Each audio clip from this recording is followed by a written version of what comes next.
Hey there everyone, Nubkeks here, and welcome to another Raid Leader Reviews videos, where we're going to talk through, we've got a cup of coffee here as well, we're going to talk through Mythic Artificer Xy'mox.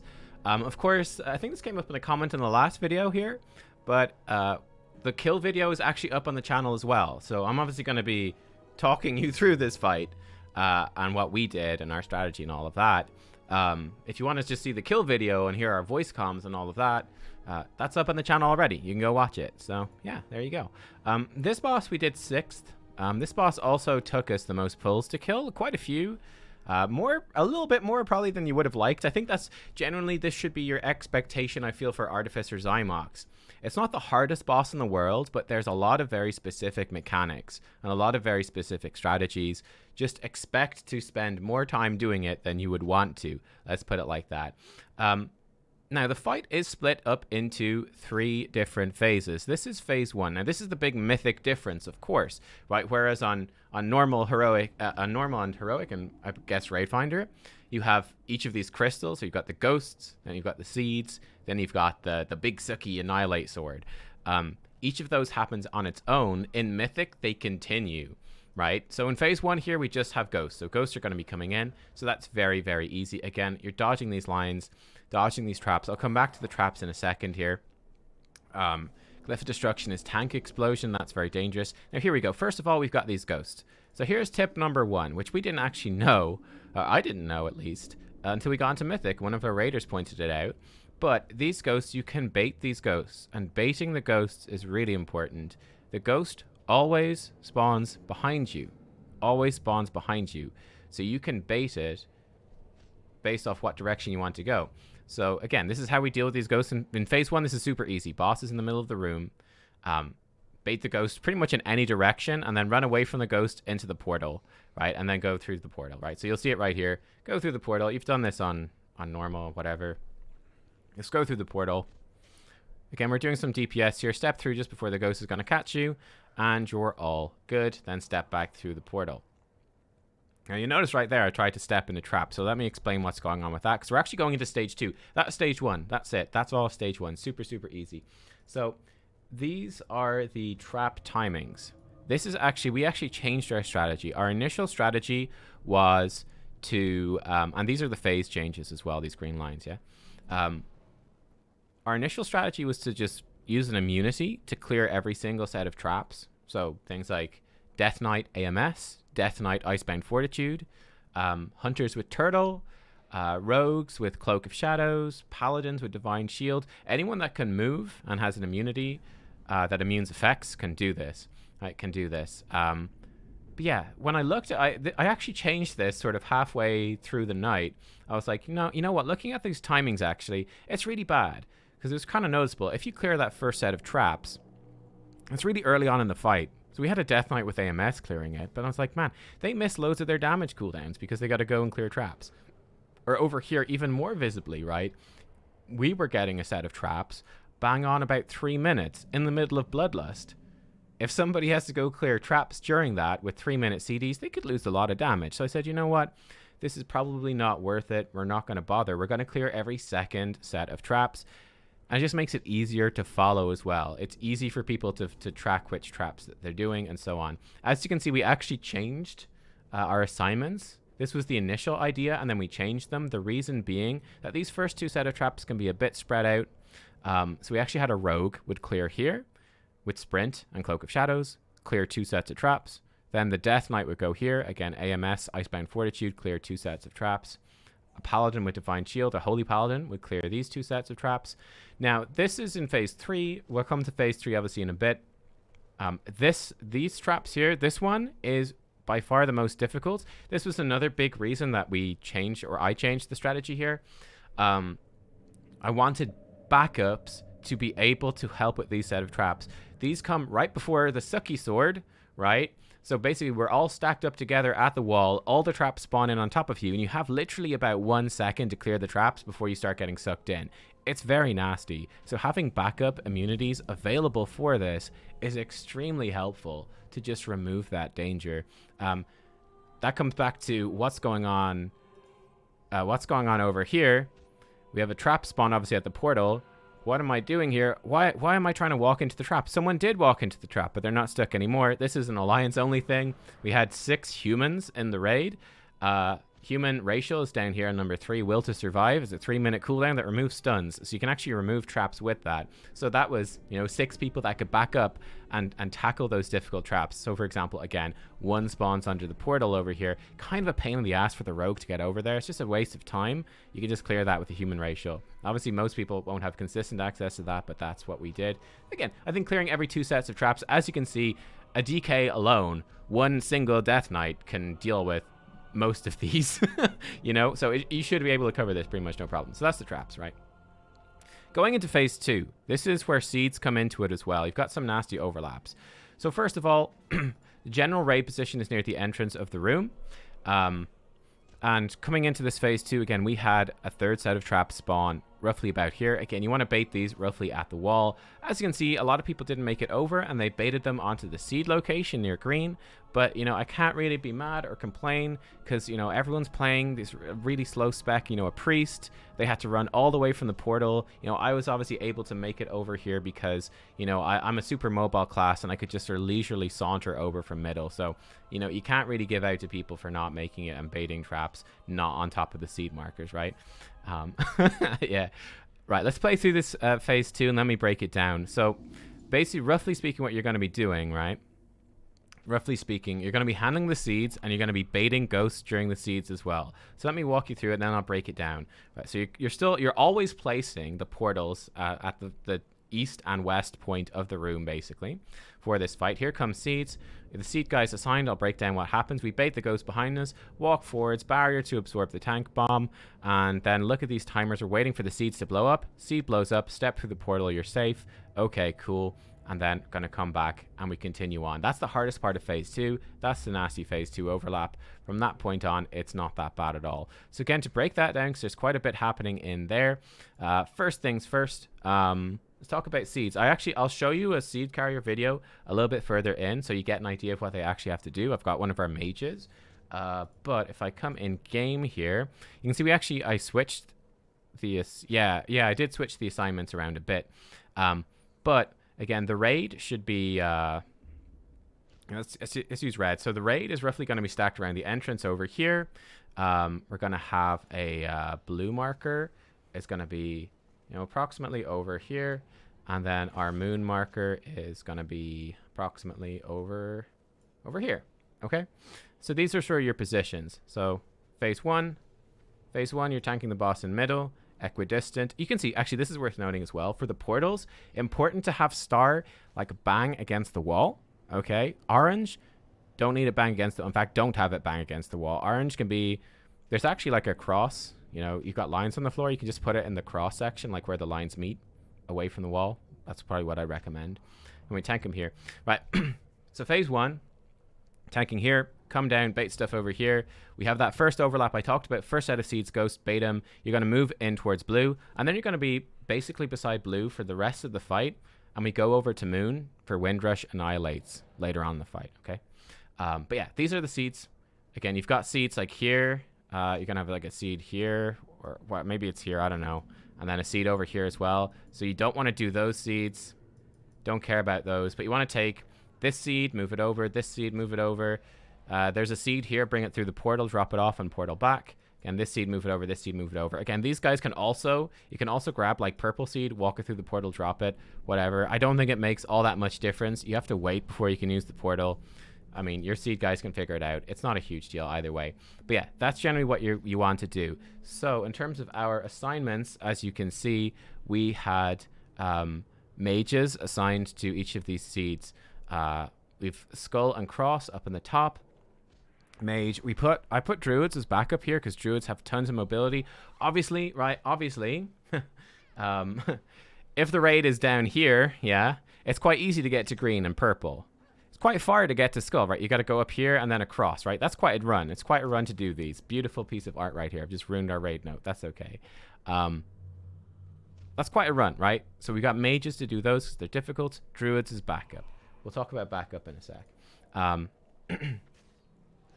Yeah, mages doing all of those. Hunters, again, also really good. Hunters, mages, they have great mobility with blinks. They also have immunities, which are very important. And they should all be Night Fae as well. So they should all have soul shape.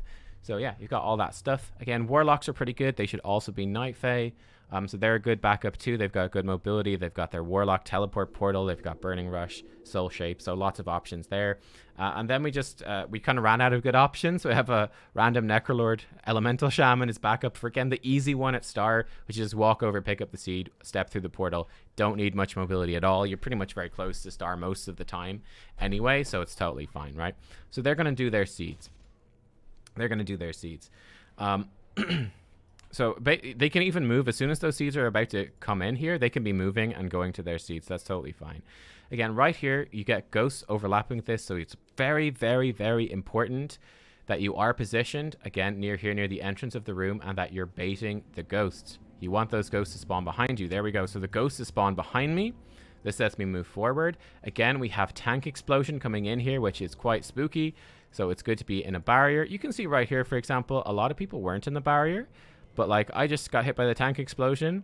I took about 10% life. You can see people not in the barrier are taking about, 20, 30% maybe. They're taking a bigger, well, like 25%, 20 to 25%. They're taking a much bigger chunk of damage there. So the barrier just helps mitigate that. And yeah, then this, again, this is a specific thing. This is great to have a weak aura for. We can see that the timer on these seeds exploding. So come over here, wait for the seed to explode, step in to escape your ghost, and then come back through. And that's how you deal with that overlap. From that point on, as you can see, we're just going to be fighting her on blue for the rest of the fight, actually. So no particular rush here, like whatever, make it over eventually.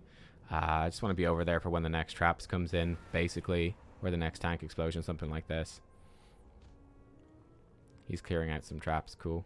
Missed some, actually. So you don't want to miss those, but you can live.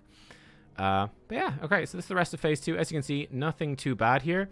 Now, the important thing is, this is important. This isn't actually strictly a DPS check, but specific push timing. This actually caught us off guard quite a lot. So the example fights I've been looking at to plan our strategy for this fight, they actually pushed it about 10 seconds after these seeds spawn in, and everything lined up then in phase 3 perfectly.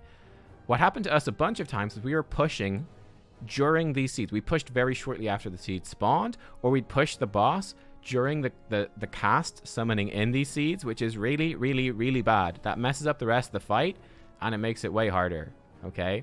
So you either want to push her like 10 seconds after the seeds cast goes through, or you want to push her before the seeds cast. I think pushing before the seeds cast, obviously we did it, and I think, again, as you get more and more gear, if the boss ever gets nerfed, it's going to be easier. So again, you need her to hit 60% before and go into stage 3 before the second seeds cast, or else you need to stop DPS and push her 10 seconds after. This just makes it so that in stage 3, everything actually syncs up and it works out. So that's stage 2. Like I said, you got that one really nasty overlap in stage 2, but that's how you deal with it. Also worth noting, as you can see, by the way, this is the debuff, right? So there's a really nasty debuff. You'll see it. I've got a weak aura for it as well for myself. I think I died to it actually during this fight. This does a ton of damage. This is very scary. This is the main reason that we have backups, right? So if you get this debuff, it does, I think it does about 10,000 damage per tick. I can double check actually. Our beautiful art. I think it does 10k damage per tick. Mythic. It's this one. Yeah, Withering Touch. Yeah, so it's 10k damage every 1.5 seconds for 21 seconds. So, I mean, bear in mind, I've got just under like 40k health. Where's my thing here? I put on power 42. So about 40k health. So in 6 seconds, this would kill me. And there's also other damage happening in the raid as well, of course. So that's extremely dangerous. So this is why you've got backups, right? If you don't have a health stone and health potion, which are down here on the bar, if you don't have those and if you're going to carry a seed and you don't have any defensives, right? You don't have anything saved up, you'd probably just die. Hence, backups are important. That's the main reason to have backups, and they can call for it if they need a backup. Now, stage 3 is quite nasty. Stage 3 is quite nasty. Let me actually get you a thing to illustrate it, a nice visual to illustrate it. So in phase 3, in phase 2, we had one nasty overlap. Again, you'd have another set of seeds and ghosts, which aren't so bad if you push her slower, I suppose. Stage 3 has some very nasty ones. Can you guys see this? Yes, you can. Good. Okay, if I maybe zoom in a bit. Again, one of our raiders made this visual. Oh, Jesus, what the fuck have I done? There we go. We're back. Okay. This is the visual for stage 3. These are the overlaps. Timing is roughly after the relic spawns, right? So, Annihilate, this is where you get sucked in. So, you're going to be sucked in, yeah? Then the seeds are going to spawn during the suck in, and then ghosts are going to spawn shortly after that and going to chase you. So, the way you're going to handle this, seed guys are going to have to start going and grabbing their seeds near the end of the suck while they're still being sucked in. That's fine. They just go deliver their seed, step back through the portal to escape their ghost. Other people are going to have to, if they get chased by ghosts, they're going to instantly step through the portal, wait until the seeds are almost about to explode, then step back through. So that's nasty overlap 1. We'll see it in a second. Nasty overlap 2 is very nasty. You get chased by ghosts first, right? Then you get sucked in. And seeds is spawn almost instantly. This is very nasty. The easiest way we had to do this, very simple, is that you have the guys just go grab their seeds. They can use an immunity to immune the ghost, perhaps, if they need to. If not, they can save their immunity. They can just grab a seed, be sucked into the middle of the Annihilate, immune it with like Ice Block or Turtle or something, and then take a Warlock Gateway or just use some mobility to zip on over in the last, I think there's 4 seconds here. They have 4 seconds to zip over, drop the seed, and take the portal back. And then again, as you can see, the third overlap is basically the same as the first one, but it's more spread out, so it's even easier. So if we play through this here, you'll get to see it. Takes a little bit of time to come in. So I don't think those timers on that document thing are right. They're not correct, but it doesn't really matter. So this is how we deal with it. So we're tanking here near blue. Whenever we're coming up to the Annihilate, we're going to Annihilate. We're going to Windrush on Moon for every Annihilate, and we're going to run it against the wall, right? So here we go. The reason that you're not just stacked on Moon all the time is so that you try not to bait traps on top of this, right? So we're going to deal with this. Running against the wall. Again, you don't need portals. You don't need anything. Simply running against the wall with a Windrush is going to be enough. Then we have, once the seeds spawn in, which is now, we have a Druid will roar. As soon as those seeds spawn in, it's going to overlap a bit. That's totally fine. If all that move speed. You can see here's me as a priest. No problem. Annihilate ends. I've no movement at all. I've no blinks, nothing, whatever. I'm literally just running with Windrush and no problem at all. We get chased by a ghost. So again, chased by ghosts. I'm instantly going through. Waiting. Again, track this bomb timer. I can see the ghost coming for me. And then step back through. Loads of time. No stress at all. And we're back doing damage. After this overlap, we're going to Bloodlust and just pump damage, right? Bloodlust and pump damage.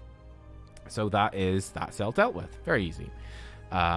Very, very easy, actually, when it comes down to it. I'll show you again what the seed guys have to do, because that's a bit harder. Then again, we're coming through, right? So you've got whatever. We're just bloodlusting, we're damaging, don't stand in traps or laser beams, blah, blah, blah.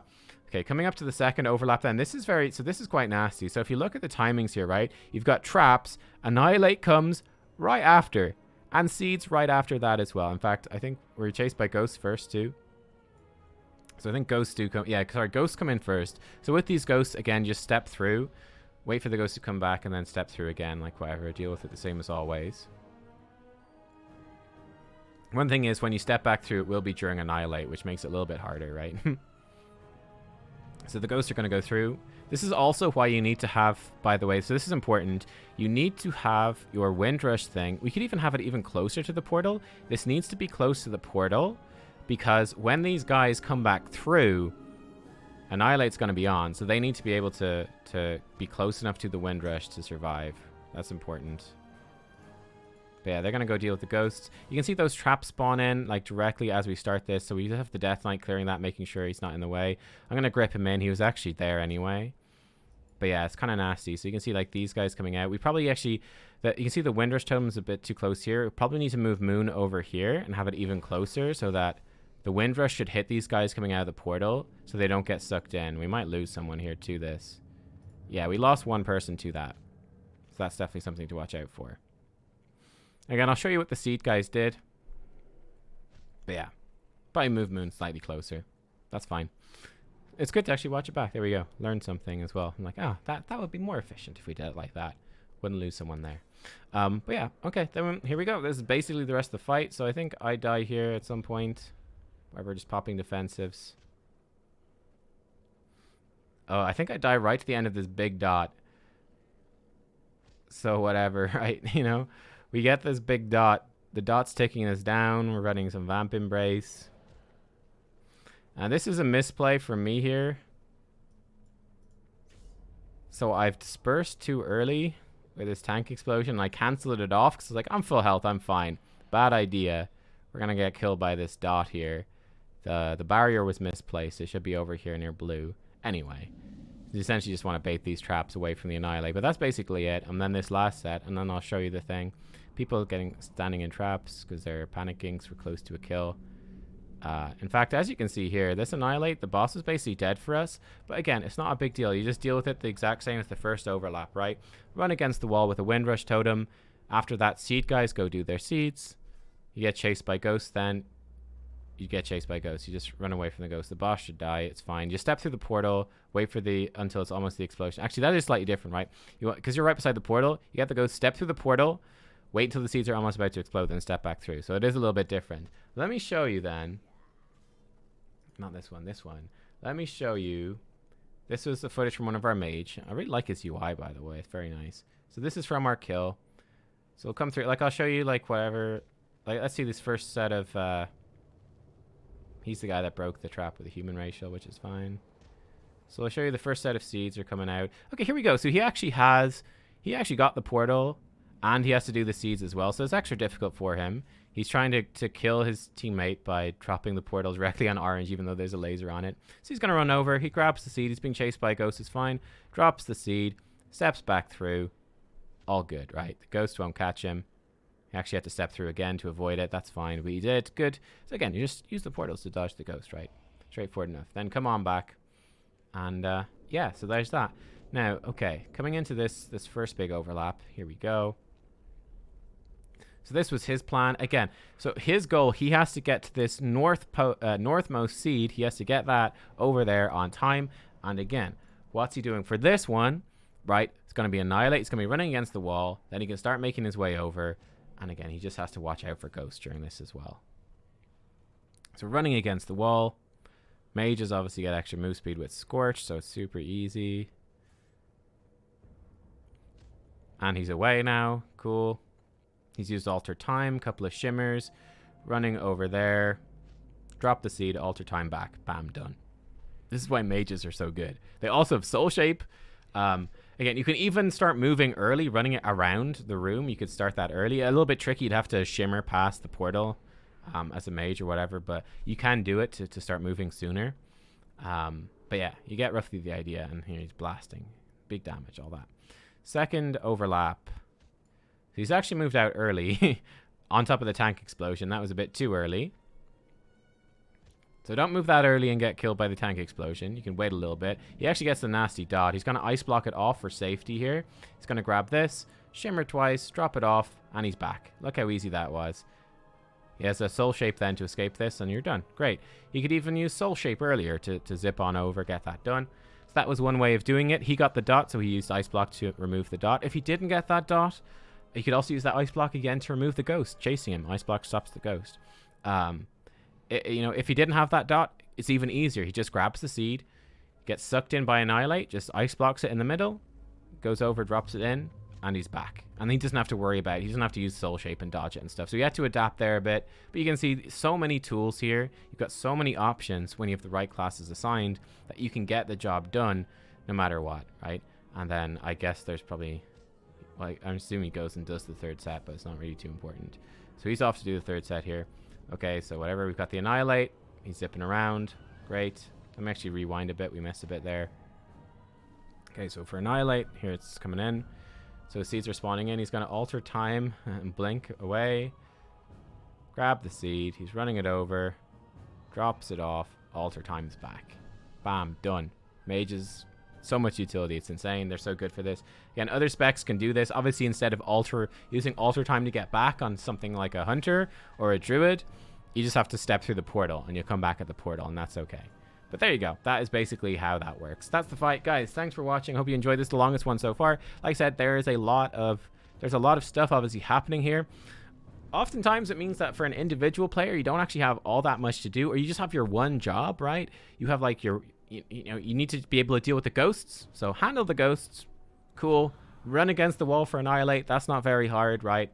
And then it's like, okay, am I assigned You know, am I a melee DPS who's probably being assigned to soak traps? I go do my trap soaks. Am I assigned to a seed? Okay, I need to be an expert on how to get the northeast seed over during all of those overlaps. How do I handle each of those? What mobility abilities do I have? What defensives do I have? Where do I use them for that northeast seed? That's my job. In this case here for Thoval, the mage we looked at, how do I handle that north seed? What are my abilities? How do I do it? That's my job. I'm doing that. Blah, blah, blah. The tanks, where do I put the boss? What mobility and defenses do I have to handle that tank explosion? The healers, same thing. Pretty much handling the tank explosion for the healers is where you're putting most of that healing. It's really the overlap of the tank explosion plus the big dot that is most likely going to kill people. But yeah, it's like just your individual jobs. So it's just, again, lots of pulls. Let people learn their individual jobs. I'll see you all next time. Bye-bye.